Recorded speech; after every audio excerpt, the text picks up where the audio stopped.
session after the round table. Much like this morning's panel session with the individual family members, you may find this session challenging as well. I've had the honour of speaking to all of the family members, and whilst we can't quantify the hidden harms, we're very, very fortunate that 5 family members who've been affected by their loved ones' drug use, including losing, so in some cases that their loved ones have very courageously come to share their stories with us. Once again, I think we should acknowledge their courage in doing so, and just to reassure you all again that you are the author and editors of your own story, and wherever you feel comfortable with sharing, we appreciate that. Where to begin? Aileen Malone. Many young people, as you heard earlier, they experiment with drugs that might start out as recreational. The vast majority perhaps don't go on to develop a problematic or dependent use. We don't know really perhaps what's behind that roulette, but your family have experienced the hardest of yards. Can you maybe share your story with us? Yeah, sure. My name's Aileen. My daughter Dara died 6 years ago. And yeah, she started out recreation drug using, and that was like when she was in her early 20s. She was in a good job, she was working in IT, she had a good steady boyfriend, nice life, and she just coming down, we went to raves, and then coming down on the Sunday night in order to be able to function at work the next week. They used to smoke heroin. Now, there was a whole gang of them did it, and she was the only one that developed problems with it. And then very sadly, she kind of quickly spiraled into dependency and died then a few years later. So it would have been about 12 years, I'd say, 12 years after we first became aware of her problem. And, you know, sometimes we think of, certainly certain communities are disproportionately affected by drug use, but this wasn't, you know, it wasn't an inner city area. You know, your family were doing quite well in life, and then suddenly, I know there's no textbook for any family, but suddenly you're confronted with this. What was the impact of that spiral that you described on the family unit and on your family life? Ooh, loads of impacts, loads and loads. My husband and myself, Terry, of course, like we got caught up in kind of, when you have somebody who's using substances in your family, there's always crises. When there's problematic use, I have to say, and it's only about 10% of people who use substances develop problematic use.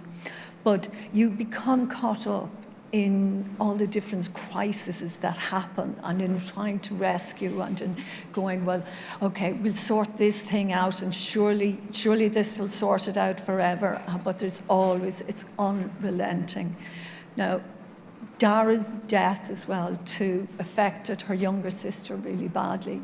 She already had started kind of using drugs, but then she developed a severe dependency on heroin as well too, and benzos as well herself. So you have 2 daughters. That was the impact. Yeah, well, I have 3 daughters, but those 2, Dara and the other girl, and we'll call her Amy. It's not her real name, but we'll call her that because I like to have a name for her. And so I've lived with this drug-dependent, people with drug dependencies for about 20 years now. I'm going to tell you, it's exhausting, absolutely exhausting, and it affects the family on so many levels. It's emotionally, physically, financially, and socially. And it took so much out of us.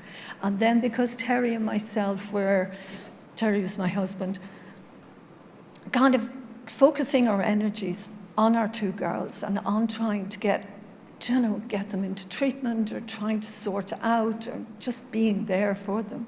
The rest of the family, the other 2 family members, were kind of neglected. You know, we didn't have as much time for them.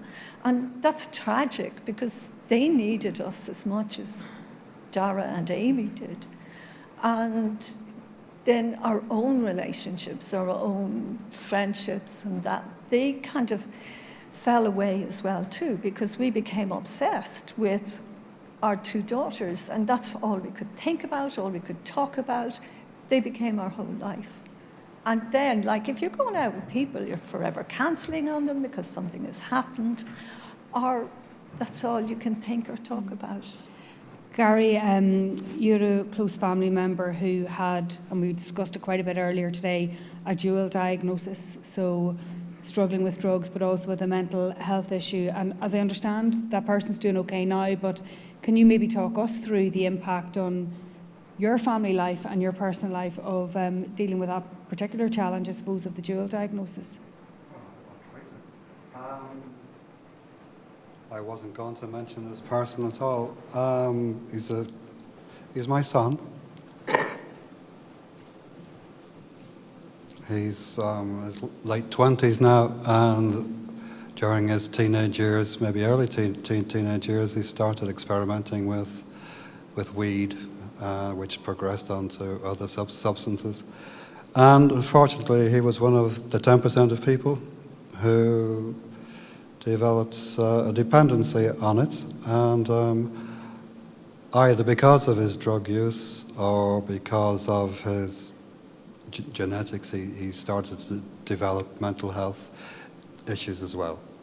And the two of them combined with each other, and they spiraled downwards out of control. And from being a highly intelligent, sporting, talented musical person, he became withdrawn. He lost interest in life. He frequently got into trouble, ended up hospitalized on several occasions.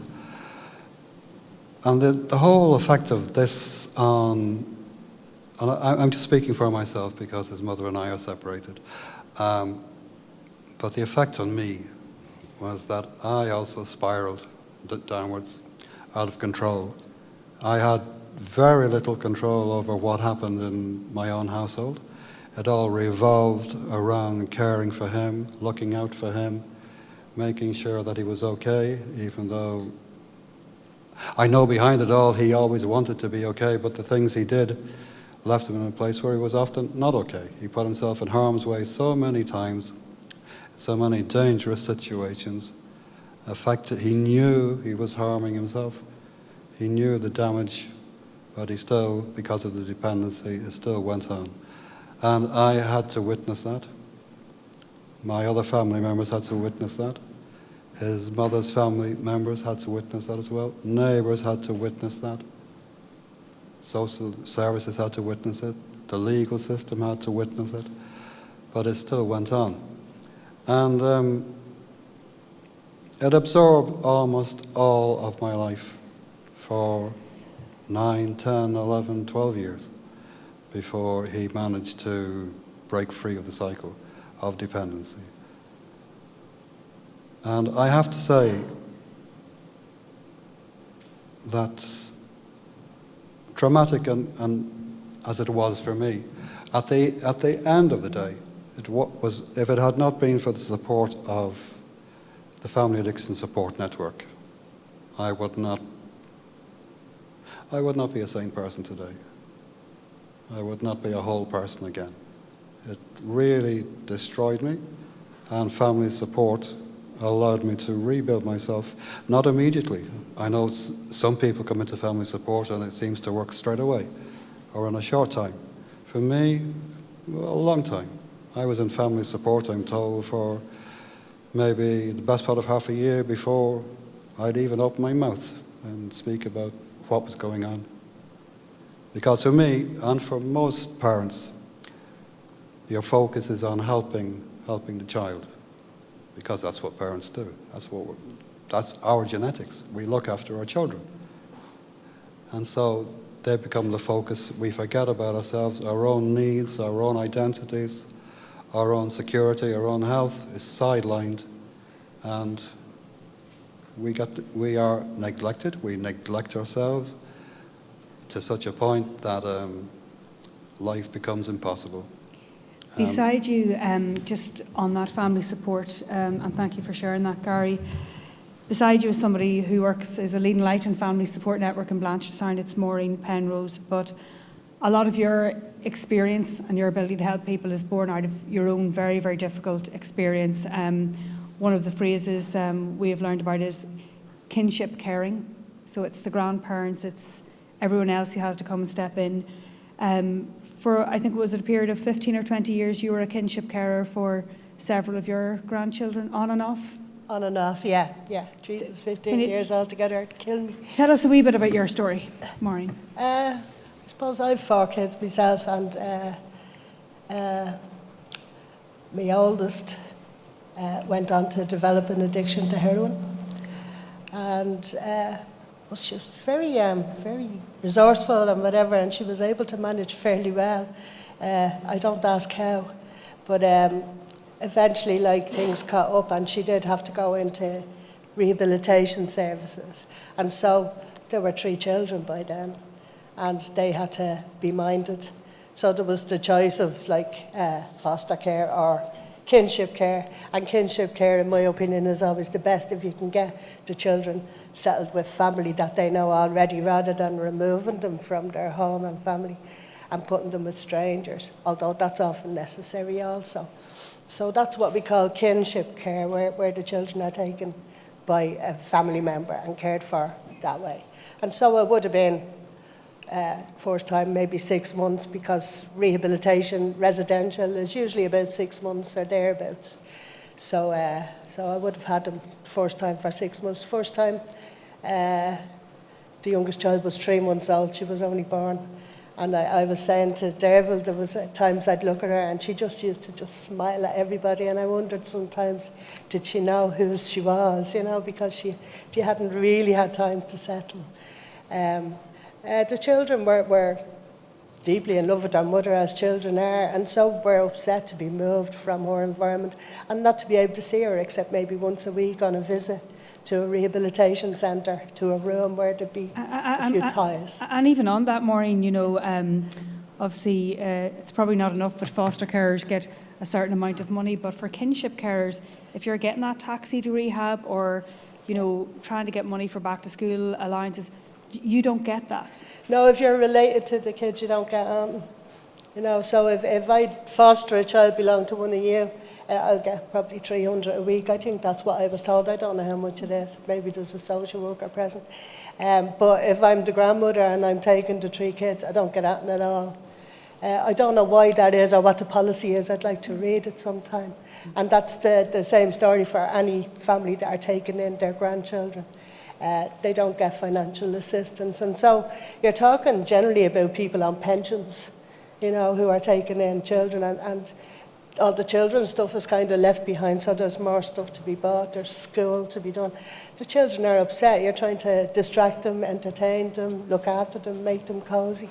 So it is a little bit of an expense, and grandparents do it willingly, but it would be nice to have the support of the social services for I was lucky I was working, and I did have childcare and transport expenses, but you know, we managed. Yeah, you kind of have to. And the impact, I think, even you were telling me that little 3-month-old, the impact of subsequently having to go back into kinship care, that young one developed. They went back to their mother, and a couple of years later, I had her again. It's the nature of addiction that you can fall back in, and often do. So she was 4 when I got her again, and she had to start school with her mother living with her. And when she went to school, she stopped talking every morning as she got near the school, and she didn't speak again until she came home. And it was called elective mutism, but it was her own powerful protest about where life was at, you know. So a 4-year-old protesting by failing to speak is a very powerful protest. You don't get emotional supports for the children either. You don't really get an awful lot of support for the children. Maybe if you were a stranger, foster carer, you might, I don't know, but in my experience, we didn't get any of that. Anne-Marie, we've heard so much this morning about how addiction can take everything away, and I can see that this is difficult for you, but... Yes, I'm just listening to the stories here, and I'll just give you a little bit about myself. I come from the traveller community, and I too had to deal with addiction issues myself many years back now. And the struggles for me as a traveller woman in my own community, and the shame it brought on me and the kids was a lot to deal with. And then to have to come in and have the stigma from the outside. So I had double stigma. And my kids too was taken from me for being on drugs, and I had a long journey to get them back. And the struggles I faced with discrimination and in my own community was hard to bear at times. And I too also had to be taken away from the kids be taken away from me, if I'm to be honest. And from the moment I picked up a drug until, it just spiraled and spiraled before I knew it. My family was affected. Like, I'm the oldest of 7. I'm the oldest daughter of the family. How were they affected, Anne-Marie? Well, my sisters, I was the oldest, and I was brought up to always be, the carer in the home, and the one to look up to. And the relationships between my family, my mother, father, the shame on them, they didn't know how to deal with it. They didn't have any knowledge of how to deal with it, My sister stopped talking to me. My mum didn't know how to deal with me, Most times they see me, I was affected. I'd walk on the streets and they'd walk past me, drive past me, because they just didn't understand how to deal with an addict. My mother's mental health was at her, and she'd suffered for many years after. I think it was the worry of knowing when I was going to be back, where I was. Am I going to be alive tomorrow? Or waiting on that phone call? Is she gone? And looking back now, my kids were going to school and they were dealing with the stigma of, look, as far as I knew back then, I was the first travelling woman to be ever known to be on heavy drugs. And when I landed in my community, I was the only one that I knew. And I was just, from the outside, from the inside I was It was like a double oppression. And then from the outside I was, so I was stuck in the both. If anybody, my family and my kids suffered the most, And I know I'm one of the lucky ones to sit in this chair and say, look, I came through all of my struggles. I went to prison a couple of times, and the last sentence I didn't have any kids. I didn't have any family. I didn't have nothing. I was just, everything was gone. And I didn't know how to deal with what I was dealing with, and so my family didn't know. I said all they could do. So from that moment on, look, I'm sitting here clean. I have my family back in my life. It took a lot of work, but there was a lot of challenges for a travelling woman, to be honest. Both for any woman. But both inside and but outside. Inside and outside, yeah. You can imagine. You mentioned prison there, and Katrina, I wanted to talk to you about the impact of prison, because when a person who uses drugs ends up in prison, that's a particular trauma, but their families are also serving a sentence as well. And when one of your loved ones went to prison, I suppose it was a situation you never thought you'd ever see. And I know that you've prepared a little bit of your story that you're going to share with us. So would you? I felt when I was asked that question, I've never actually thought about it. I just, like everybody else on the panel, our lives has taken over and we just go along, we drift along, be it work or be it family life. So I thought about it and I've written it down, and I think it's easier for you to understand my journey by this. It's just a small synopsis of it. So to have a family member in prison takes you on a journey which you never in your wildest dreams thought you would travel. It caused great stress and shame, and also caused unjustified judgments on my family. Whilst it brought my family unit closer in one sense, by family I mean grandparents, aunts, uncles, cousins, the greater Irish family unit as we know it. It brought a realisation that prison wasn't always the answer to this problem. It was just the start of another journey of trying to reclaim our son due to the lack of supports and follow through once out of prison. In prison, he was clean and sober. Once back in the community, he was left with no supports. The journey began again, and prison and addiction robbed my family of dreams and aspirations. It caused shame and stigmatised our family unit.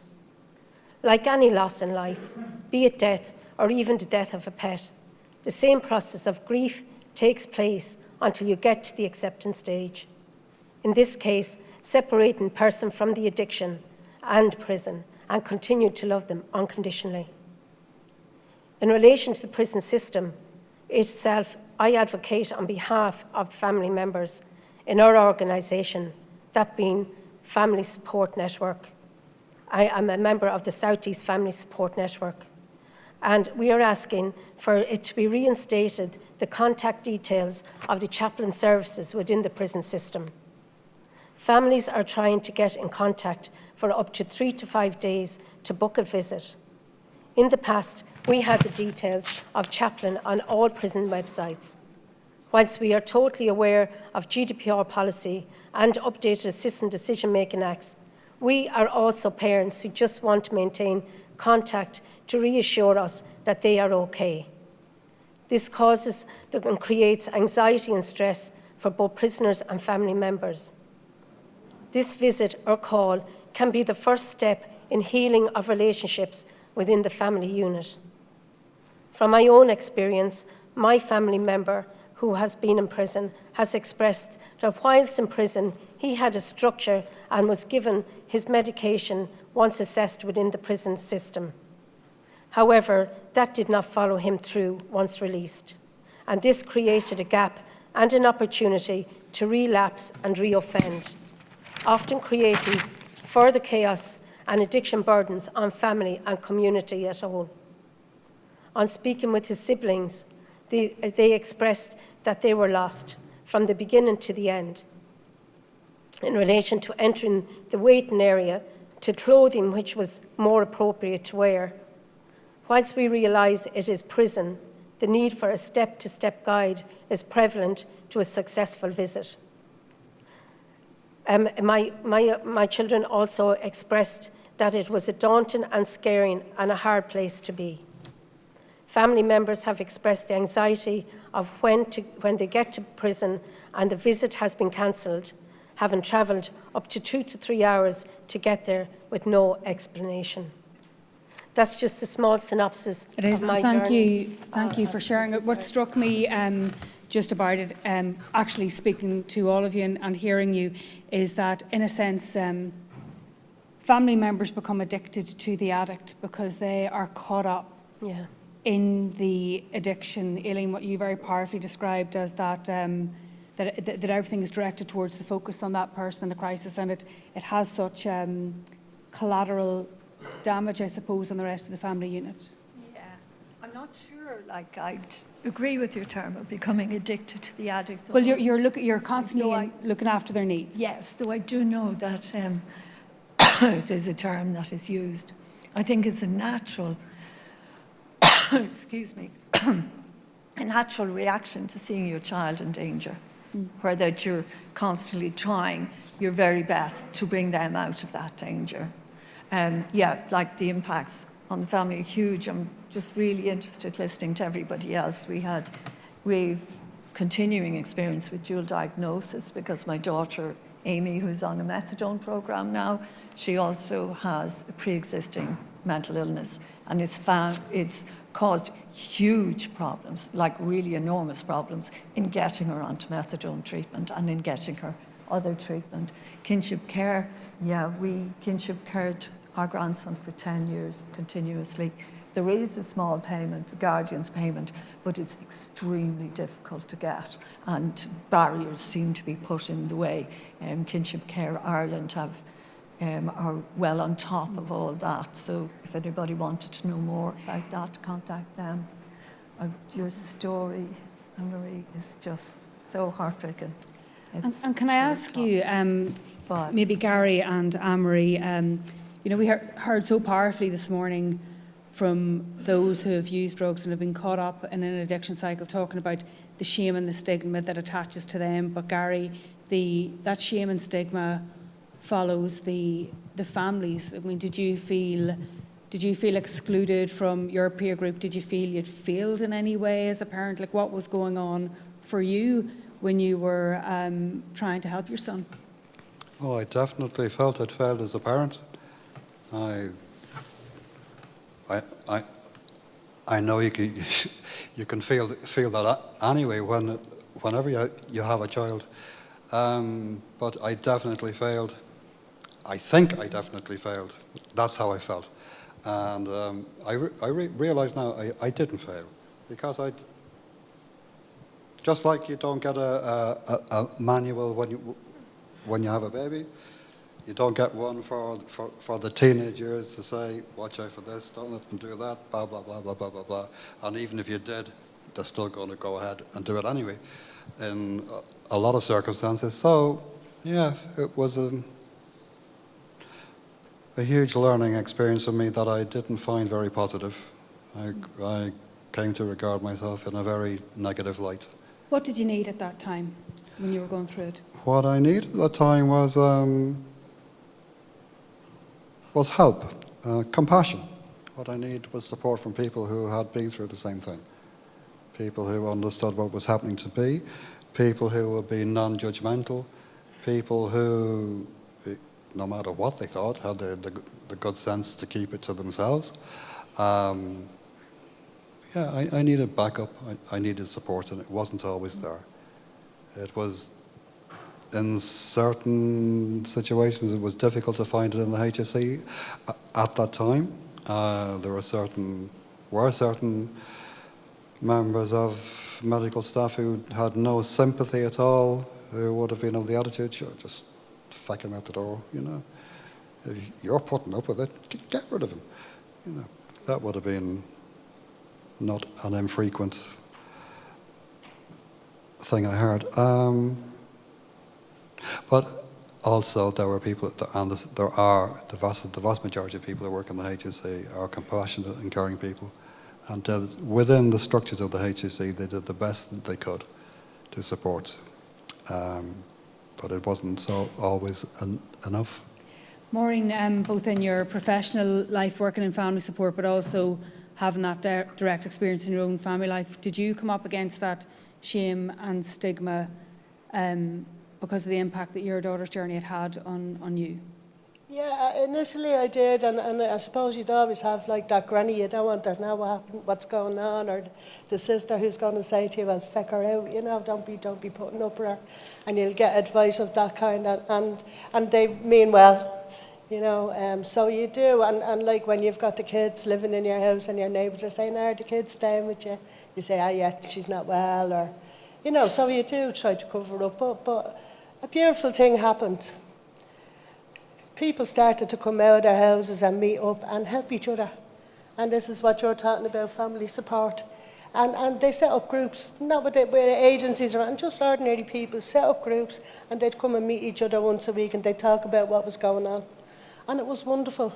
And then we ended up having a national framework for all these family support groups.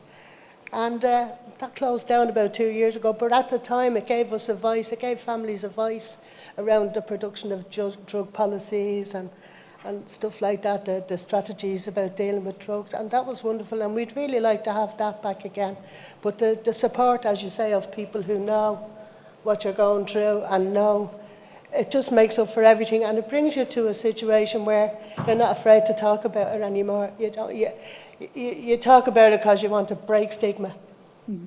You know, talk about it. Yeah, okay, so what? You know, get rid of the stigma. Let's not hide it anymore. Let's not be ashamed. And all of you are contributing hugely to that today.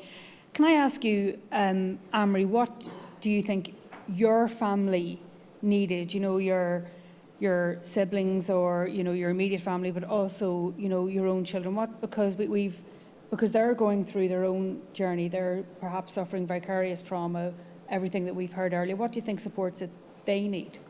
I think my family felt kind of like isolated in a sense of understanding, and I think family support is a great thing, but my family didn't have that. I think the kids felt left out and struggled because they hadn't got a voice. There's so many adults making the decisions, and their mum was taken out of their lives, and they had no clue. So neither the kids or my family had any supports. And I think for me, doing what I'm doing now to try to break the silence of it in our community, just support even from our own community, even peer support, where someone that has been through it that can sit down, and my family didn't have that, and I think that's where the Katrina, you know, obviously a lot of the individuals and people who've gone to prison will talk about how, for them, how dehumanising that was, whether it was a strip search or just, you know, feeling that they lost part of their humanity. Do the families experience that sense of disrespect or the stigma and shame, either from officialdom or even in their own communities? Did you find people pulling away from you when you had to put all your resources into helping your family? Well, to be fair, you know, I have a very good family support network within my own family unit and outside, and I have created a life for myself where I didn't allow for my son's addiction and his behaviour to strip me of everything. So I created that for myself. But my own family unit, you know, we've to be very clear what we need in all of this, and that's whole family recovery. And that's exactly what we aimed for.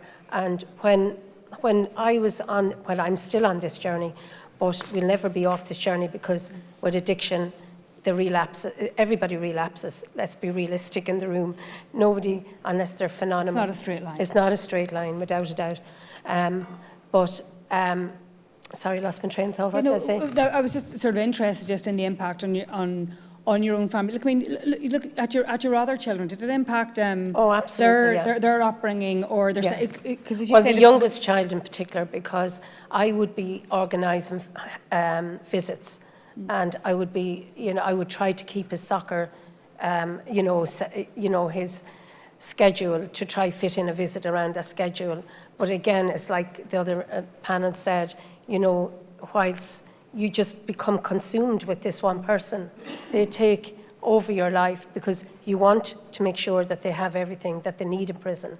I did feel that when I went to prison to visit him, that we were all tarred with one brush. So especially as you went into the waiting room, and this is a lived experience, where the only thing I could help my son with was his clothes, because I could wash them and iron them and have them respectfully handed over to them. But the people that greeted us, and no disrespect to prison officers if they're in the audience, I'm not sure, but not everybody had compassion. Not everybody that you met face to face felt that you were a human being. You were here because your son brought you there. It's somewhere you never in all my life, starting off, you know, regardless of what career you have or what you want for yourself, I never thought I would walk in through a prison door ever in my life. Now I'm glad I did that now, because I've met some wonderful people on this journey, and my support with Breda Fell down there and Rena with South East Family Support Group, they have me able to sit up here today and speak my life's journey. Because as Gary says, there is no guidebook, there is no textbook. textbook. There is no guidebook. Aileen, what do families need? Like, I mean, if, you know, you were to appeal to the Assembly members in terms of their recommendations, what is it that you need? Because it can be, in some aspects, a public journey, but as we've heard from Kathy, these families are almost forgotten. A lot of their grief and their trauma is hidden. Well, we found that our most difficult struggle was in accessing treatment. Services. And treatment services. And I think whatever is good for the problematic for the drug user ends up being good for the family as well too. Because if a drug user is treated properly, receives the help and the support and the services they need, that takes an enormous strain off the family. I mean, for example, like in trying to get Amy methadone treatment last year, she was 11 months asking for that treatment, but because she was dual diagnosis, they insisted that she go to the National Treatment Centre in Pearse Street, where she didn't want to do because there were people there that she was scared of. And she has an extremely good reason for being scared of them. Mm-hmm. So she wanted to go to a different clinic. 5 clinics refused her time and time and time again. And it was only with the support of was it on reasons of eligibility or? Because she was dual diagnosis. So that because of her pre-existing mental illness, they said, no, we can't treat you. Now, they'd say it very nicely, but the end result was still the same, that she was turned away from a point of service where they should have been opening their arms and saying, come on in, we'll do what we can for you. They weren't. They were pushing her away. I ended up paying for her methadone, buying her methadone off the street so that she could access methadone.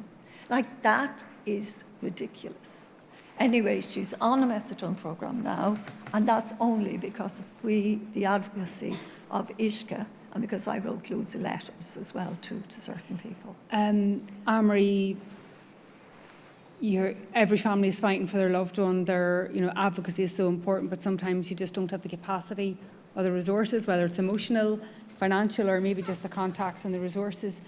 What do you want the Assembly members to take away today? What would you? I'd like them to take away that, look, I walked into recovery 12 years ago, and I've had a lot of slips since then for the lack of support. I have very rarely come across a traveller, and I am in and out of every service. I work in services, and I have very rarely come across another traveller woman, and if I've come across traveller men, they're very few and far between. I have sons myself in addiction, and I have family members that has passed away recently from addiction. And I don't know how to pass what I have to them, and all I'm trying to do is build a bridge so we as a community can grow and families can help that don't understand what it is to have an addict in the family. For that, I just want them to know that. Maureen, the lack of understanding sometimes, perhaps it's what feeds into our compassion, our lack of compassion and our prejudice, but the lack of understanding of the journey that someone in addiction goes on, but also that their family go on with them. Yeah, I suppose I'd liken it to living in fear constantly, walking on eggshells, afraid to do the wrong thing. When your child who's in addiction is not with you, you're afraid they're dead somewhere. When they are with you, if they're in a room on their own, you're afraid they're dead somewhere. You're just constantly alarmed. So in a constant state of emergency, I suppose. You're afraid of saying the wrong thing in case they run out and take drugs. You're just totally controlled by the emotion of that, the fear. It's fear, basic fear. And everything is guided towards they have to get better, because if they don't get better, you can't. Do you know? I had a child stand in front of me, teenager. You have to be on fucking heroin in this house if you want to get any notice, and that was kind of the way it was, you know. She stomped her feet at me, and because your focus is totally on saving the one child that's in danger. This is the thing. So yeah, it's an emotional roller coaster. And Gary, I think you were just shaking your head there, I think in agreement, just that sense of the fear as a parent, that constant sort of fear for their safety, for their welfare, and it's impossible for it not to have an impact on others. Exactly. It's like being a soldier in a war, that you're constantly on guard, you're constantly on sentry, you're constantly watching out for the enemy.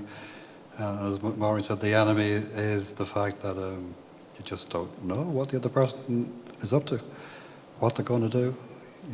And at the same time, you're aware of the huge potential for the ultimate self-harm, either by design or by accident, or that they would get themselves into a fight, blah, blah, blah, and they end up harmed for life. Katrina, there seems to be, like we've heard throughout today, a very, very strong appeal for services, and that, you know, really illustrating the lack of services. And we even heard it from our frontline workers themselves, you know, speaking to that. But I also sense from you and from the family members as well, it's just that societal thing, when Gary was saying that all he wanted was maybe a shoulder to cry on, or someone to listen, that societal sort of compassion and understanding that just life doesn't work out as you think for... No, that's 100% true. But I suppose there's change in culture, isn't it, as well? You know, there's every organisation, regardless if it's prison services or the Gardaí or HSE, there's a culture within these services that lacks compassion for both the service user and for the family members, and a lack of understanding of where we are and who we are.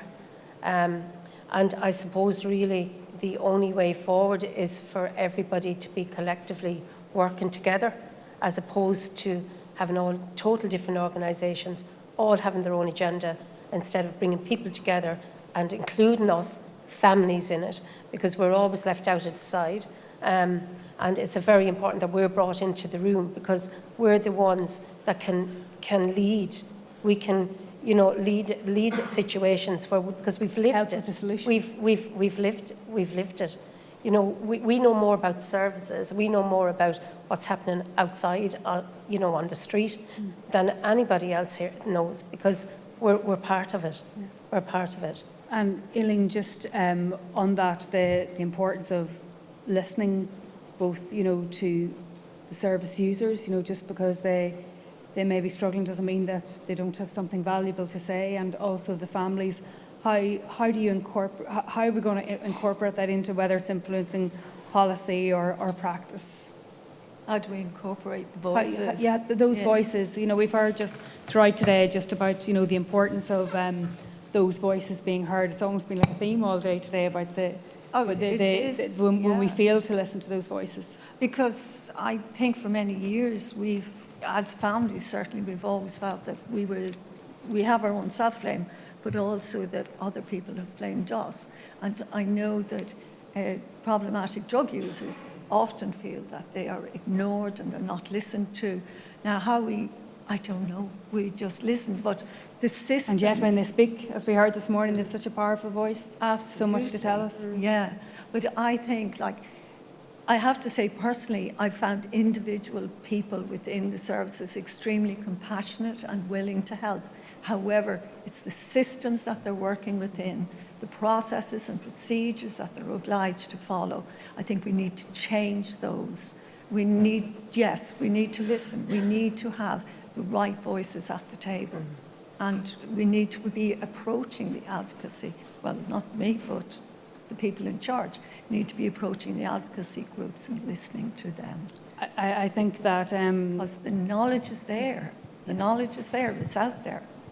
I think that what's been just so incredibly powerful and moving is the love and devotion you have to all of your family members. I know just condolences for everything that you've lost, for those lost opportunities, but I think it's been a privilege to listen to, and I think you've really, really honoured those that are here and those who are not here today. So on behalf of the Assembly, thank you so, so much. Thank you, Derek.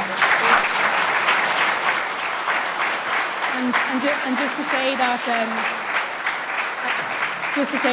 as with the previous panels, you will be able to direct questions towards everyone on stage here after your round table. But for me, thank you so, so much. Thank you. Thank you, Derek. Just as you are going into round tables, just a few comments or responses myself before you kick into an engagement. Firstly, as Darrell said, you know, there's no greater public service than what these people have done today, to share their stories, to open their stories, to share their experiences with us, to make a difference in society, to make a difference. And there were certainly very consistent messages that I heard coming through. Darrell has just touched on some of them, but the whole issue around services, accessibility and compassion came through this morning. It's certainly come through in spades here today as well. I think the whole issue around the policy issues, there are some policy issues that can be fixed and just give some support to some people. And I think that's one that we just need to think strongly about in our deliberations. But again, restated the whole issue around stigmatisation, marginalisation of people, and indeed, in the case we heard here, not just of communities, but of actual families being stigmatised, and the trauma that's caused, the criminalisation, and the trauma that's caused on the family. So I, for one, certainly found it very impactful and very emotional, and thanks again to all of you for sharing your experiences. So I'm going to leave across to the panels again for the next 15 minutes. I know there's a big frustration, just to say in advance, that the next Q&A, frustration for so many questions people want to ask at all tables. I reassure you, Derval's doing our best to get across as many tables as we can, but we're doing our best, and we'll get across as many tables as possible. Thank you.